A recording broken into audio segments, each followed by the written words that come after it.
Hi, welcome to the next episodes of Squeeze Hands TV, the place to be to move beyond the chains of anxiety.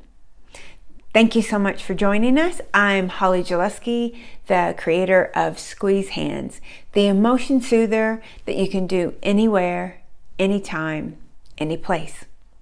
Okay, so today we're talking about motivation. I put this question out to my coaching clients to find out what's the one topic that is like at the top of their list. And pretty much it's always motivation.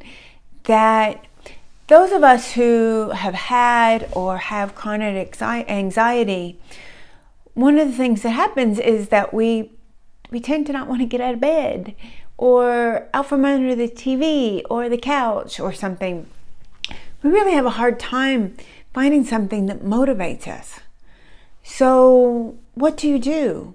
What is it in your life that does motivate you? Is it feeling appreciated? Is it feeling safe? Is it feeling a sense of control?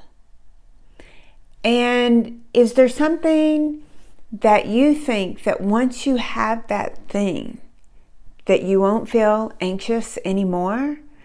That one thing, or the perfect relationship, enough money, the perfect car, that you'll feel okay, that you'll feel happy and peaceful? And if that's the case, then ask yourself, is it really those things? Or is it the experience of happiness, feeling a connection in a relationship, or feeling peaceful and not feeling anxious all the time? Is it really the experience that you're looking for? And you just think the things are the way to create that experience? A friend of mine loves driving fast. He loves going through corners and squealing his wheels and really getting to the limits of the car he's driving. And so he got a Corvette one time, many years ago. So you would think, perfect car, right? For anybody who wants to squeal and go fast and really push a car to its max, that should be it.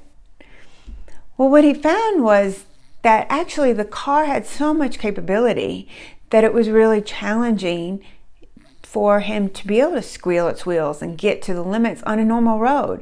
Surely if he took it to a racetrack, he could do that. But just driving it every day on roads, couldn't do that without getting tickets.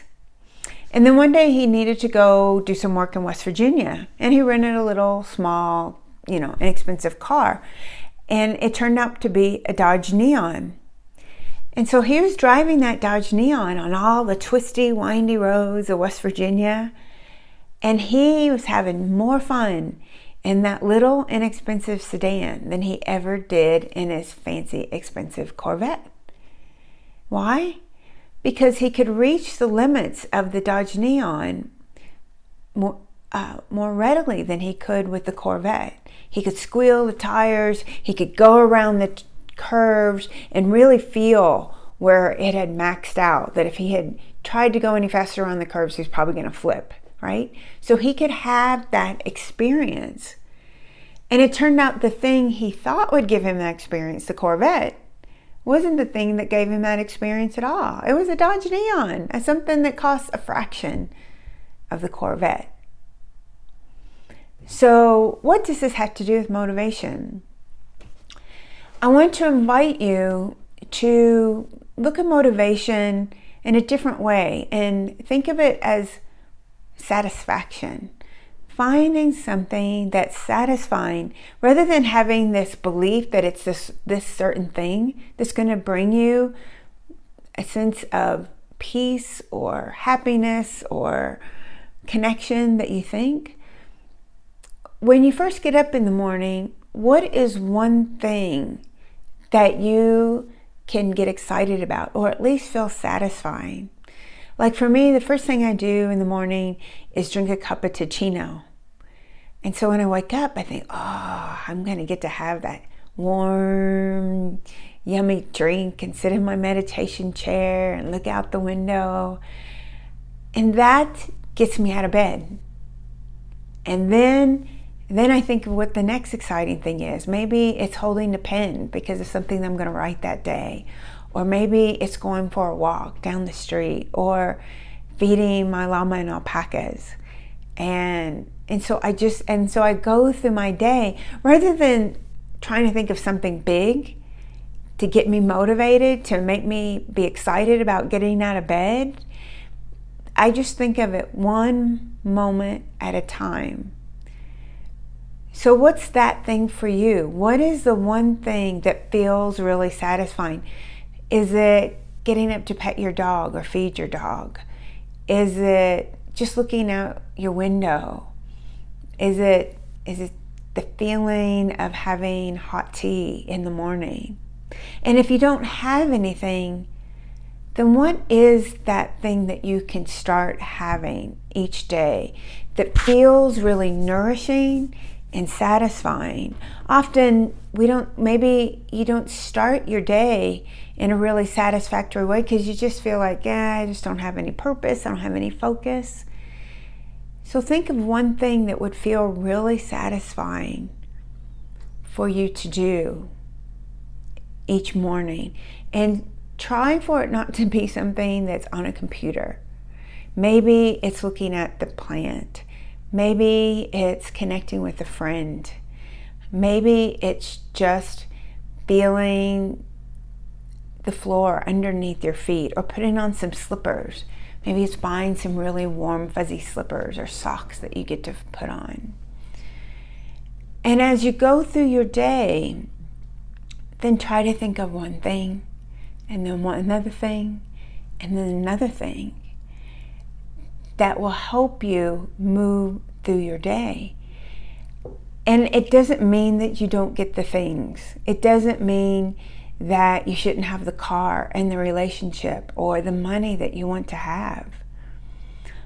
But does that really feel inspiring, or does that feel defeating? Does it feel like the fact that you want this certain car or relationship, but you also believe at the same time that you're never going to get it? And so really, it just is the reverse. It unmotivates you. You just feel like there's no way I can get that. And what you will find when you find one satisfying thing after another, that you will end up with this day that feels satisfying, and then go to sleep thinking of things you're grateful for, visualizing how you want to feel, and then the next morning you'll wake up and start with that one thing: a cup of ticino, a cup of hot water, some milk, cereal, whatever that is, even if it's a cigarette. Then what is that one thing that you can do? And then when you have that, then what's the next thing? And the next. And while you are, make sure that you're really enjoying that satisfying thing, that you're not off in your mind racing for the next thing, that you're not worrying about, oh my gosh, I shouldn't be doing this, I shouldn't be enjoying this cup of coffee, I should be working out, I should be lifting weights, I should be calling, I should be working, whatever that is. Find one satisfying thing and give yourself at least 10 to 15 minutes to really enjoy that thing. And then you'll get inspired for the next satisfying thing. And if you don't worry about it. Be happy that you had one thing. And then the next day, you'll get to have that one thing, and then maybe you'll think of another thing. And the next day you may think of another thing, until you have this whole day. Maybe even if you have to go to work and you don't feel excited about it, maybe you have a really comfortable chair. Or maybe you have a really quiet office. Or maybe there's a really cute guy that you get to see in the elevator or something. I know they seem really small and trite, but it really is important. For those of us who have had chronic anxiety, we can spend so much time in the future and worrying about what may or may not happen that we forget to focus on the future, on the present. But you can do it. You can do it. I promise you can. I've done it. You can do it too. All right, so in the comments below, please share with us that one satisfying thing that is going to motivate you to want to get out of bed or not spend the day in front of a TV tomorrow. Okay, share with that. And then once you come up with one thing, come back when you think of other things. This is really important, and it is huge how it will keep inspiring your day, and you will find yourself so much happier each day. Thank you so much for joining us. Please go to squeezehands.com, and where I share my free technique that you can do anywhere, anytime, to reduce your anxiety without anybody even knowing it. Over there you can also get past blogs, and some are video and some are written. So join us over there. Thank you so much for joining us. Please share this with anybody that you think would enjoy it and that it would help. And I look forward to seeing you next week here on Squeeze Hands TV. Bye.